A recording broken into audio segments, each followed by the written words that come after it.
Here's something I see constantly in my work, with kids, with adults, with families.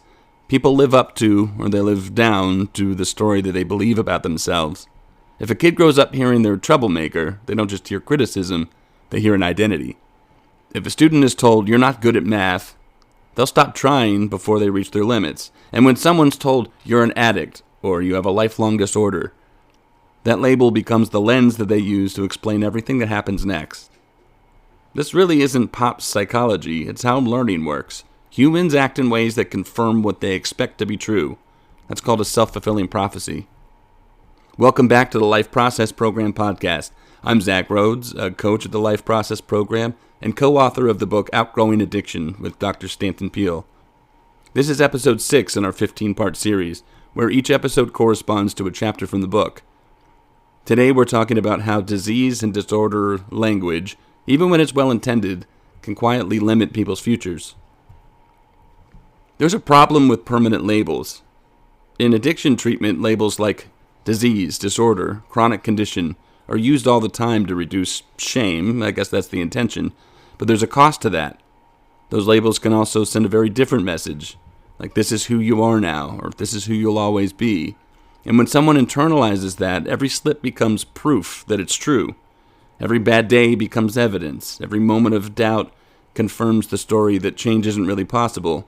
And that belief can end up being more limiting than the addiction itself. This plays out in real life. I once worked with a young man who had been in treatment since high school. His file was stacked with diagnoses: ADHD, oppositional defiant disorder, substance use disorder. And by the time I met him, he could list his labels like a resume. And those labels had become his role. Teachers expected him to blow up, so he often did. Counselors expected him to relapse, so when he struggled, he figured that's just what people like him do. And it wasn't until we stopped focusing on what was wrong with him and started talking about what kind of life he actually wanted that things changed. He enrolled in a training program. He reconnected with his sister. He started picturing a future that he wanted to belong to, not because a diagnosis was removed, but because it stopped being the center of his whole story. So, how do you break a self-fulfilling prophecy? You can't just rip labels off and expect instant transformation. That's not how people work. But you can stop treating them as destiny, the labels, I mean.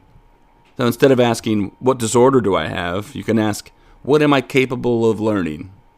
What roles do I want in my relationships and work? How would I act if I believed change was possible? Not just motivational slogans, those are good behavioral questions. And behavior is where change actually happens. Here's a final thought for you. The most dangerous part of the disease model of addiction isn't just that it's scientifically shaky, and it is. It's that it can quietly teach people to live down to it. Addiction is something people can outgrow. We wrote a book about it. A label doesn't have to be your future.